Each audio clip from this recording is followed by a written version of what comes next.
Are you guys a board makers? We might be now. Oh, Lindsay! It's pretty big. What is that? It sounds like a pencil. It probably is your pencil. No, it's our first go at it. Wow. Where did you shape it at? Our garage. I like the color of it. It's beautiful. You guys did a great job. Thank you so much.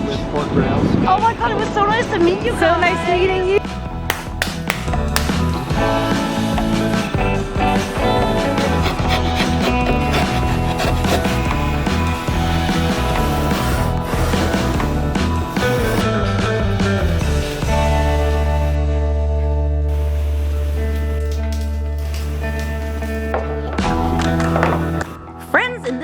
We're gonna build the most epic Redwood surfboard you've ever seen. I've teamed up with my friends at Jarvis Boards to design a custom wooden surfboard kit.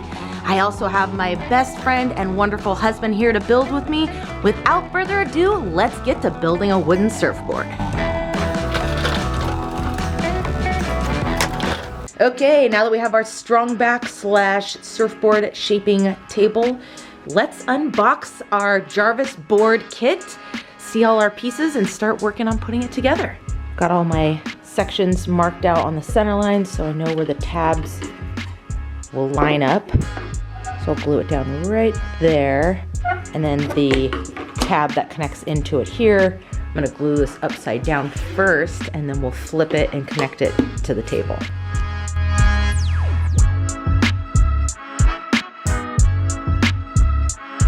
Well, we got the center spine together. How are we feeling about it? So good.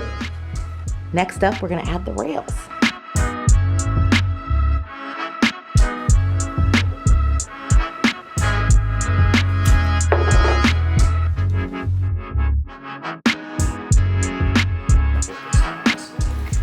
Kind of scary because it's like So. go. Cool, cool, cool. Tight, tight, tight. Perfect. Perfect. Okay, now that the skeleton of the board is constructed, it's time to start ripping down the strips for the exterior part of the board. I'm using Redwood, and I'm gonna rip down 1/4" strips on my table saw to construct the board. Okay, well, we have multiple strips cut down.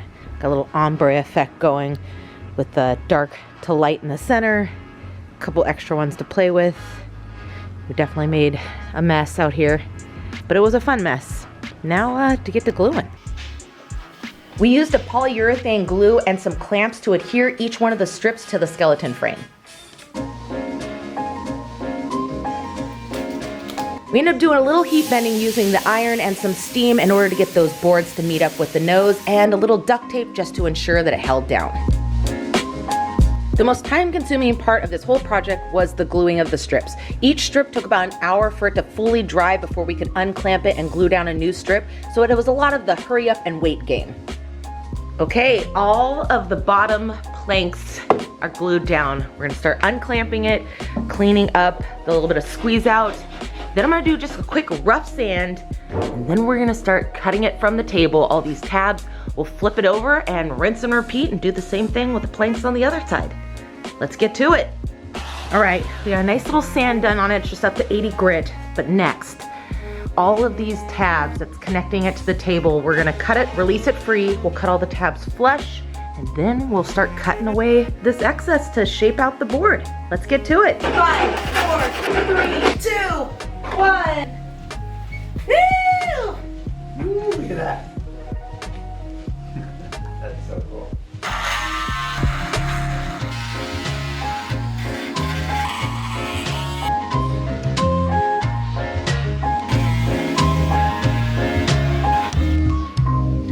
Okay, we've cut down the excess around the board, we've cleaned up the top, and we've also cleaned out these channels here where we're gonna need to add a little foam so that we can cut out for the inserts, for the plugs, for the fins, and all of the goodies. So we've made some paper templates that fit just perfectly in these 3 little sections here. I'm gonna cut some EPS foam using my foam cutter. Let's get to it. Cool, they fit.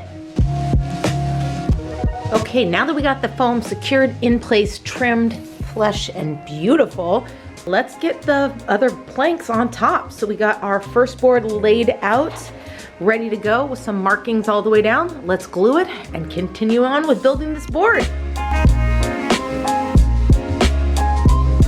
Okay, next steps before moving forward, before we can glue on our next set of strips, we need to shave this down a little, contour it to meet up with this angle. So let's get to shaving this down a little with the rasp to meet up with this angle.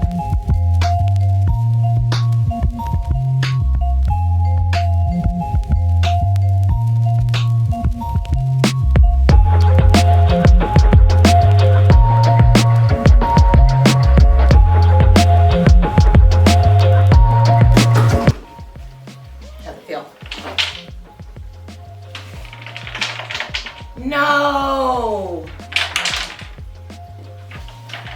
No!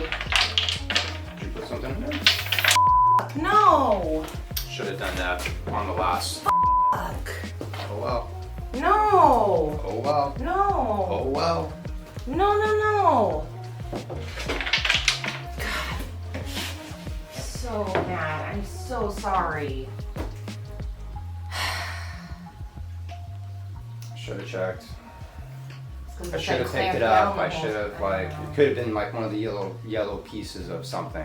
Yeah. I cannot believe, after all of the time and effort we put into this, that we did not check before our last glue up to make sure that there wasn't anything inside. We picked it up, it rattled. I was like, absolutely not.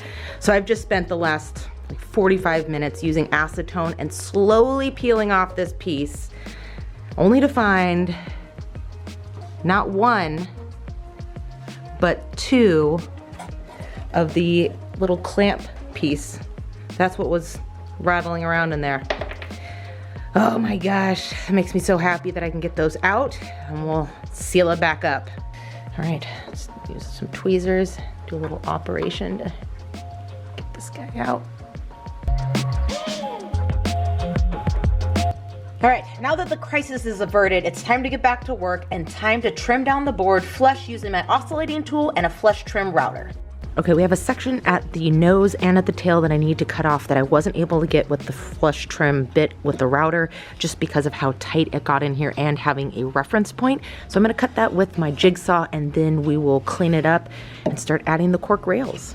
It's been really nice having these paper templates that Eric made so I know exactly where to reference how much to cut off of the tail and the nose. So let's get to it. We want our rails to be 3/4 inch thick, so I'm gonna cut 2 strips of this 3/8 inch cork and wrap it twice. So I think the first one should maybe start right at the edge. Mm-hmm. Yeah. Right, exactly. and then the next one will... Perfect, yeah. Right. The next one will just start right there. I have these voids just right here in the nose and then a little bit at the tail, so I'm taking a little cork, stuffing it in, getting it as tight as possible, and then just giving the relief cut so that we can put the cork around the rails.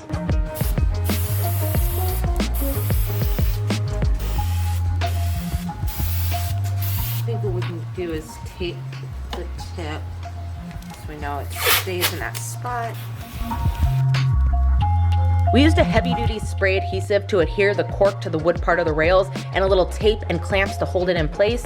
Once it was dry, I used my oscillating tool to trim it down as much as I could, and then I handed the reins over to Eric to shape and carve the rails using a Shinto saw rasp.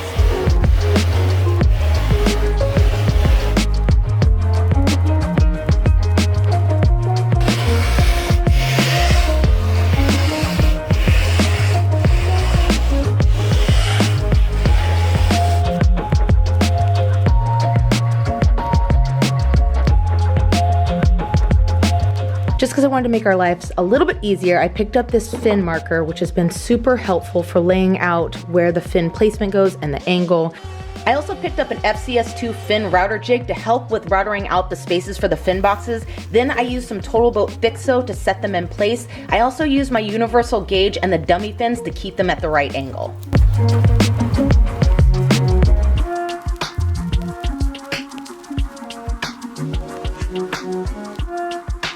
Okay, this worked out perfect using these universal gauges to set my angle. So I have a 5-degree angle on both sides and then 0 degree here using the 90. It's set, it's dry, so now let's untape it and then we'll give a thin coat of epoxy before we fiberglass. Look at that! Fin plug's finally set. Yes. I feel like we're starting to become professional surfboard makers here. Okay, time to drill the last 2 holes in this board and then we can start fiberglassing. We have the air vent, which is at the top here, and then the leash plug. So let's get to drilling some holes.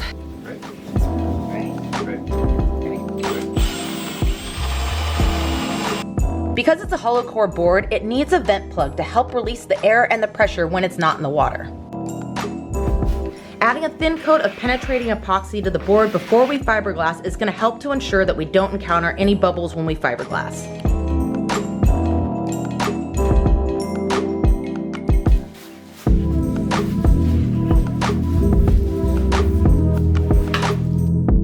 We're gonna do a cut lap fiberglass, so I'm taping off the underside of the board right at the rails, making it a clean cut line for the fiberglass once it's about 75% cured.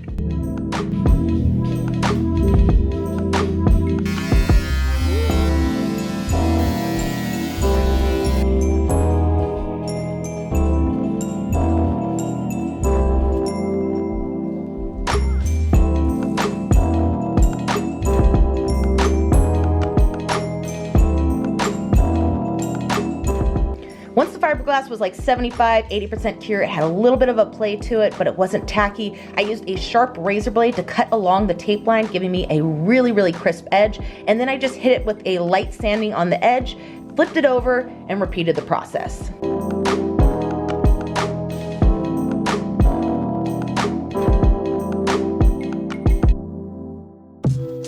Okay, both sides have now been fiberglassed, but it's time for a hot coat. I'm gonna tape the center of the rails all the way down, and then we'll do a hot coat on the bottom.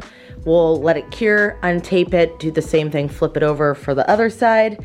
And then we need to assess these. We'll varnish it, and then this board's almost done.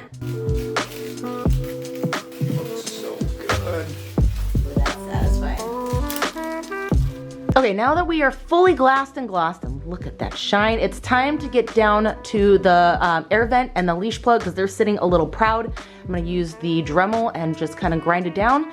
Let's get to it. I also used the sander to sand down the extra fiberglass that had covered over the fin boxes just to lightly expose the channels and the screw holes. Oh, it's so beautiful and it's so hard to see that glossy coat get sanded, but now I'm gonna sand it at 320 and then we'll clean it up with some denatured alcohol and then we'll get ready to do a varnish coat and then this board is ready to surf. Oh, looks so good. It's so pretty. I can't say enough of how proud we are of making this beautiful redwood board with the Cork Rails, and today is the day she's gonna officially go out on the maiden voyage. There's a big swell coming in, so let's wax her up and take her down to the beach. Thoughts, feelings, everything that's going through your mind right now? I'm super excited, kind of nervous, just ready to get it wet and try and catch a couple waves.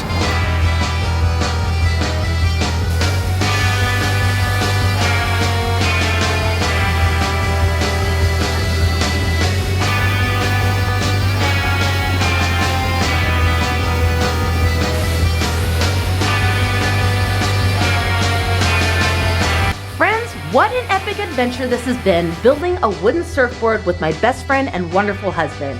Being able to see him check off a bucket list item of building a wooden surfboard and then getting to surf it was amazing. We both had so much fun with this project that honestly, this will not be our last surfboard build. Huge shout out to Jarvis Boards for designing this surfboard kit and for being there throughout every step of the way. Also, big thank you to TotalBoat for always being a huge supporter of my channel and for making awesome products to be able to build rad projects like this. Well, until next time, friends, when we do another fun project together.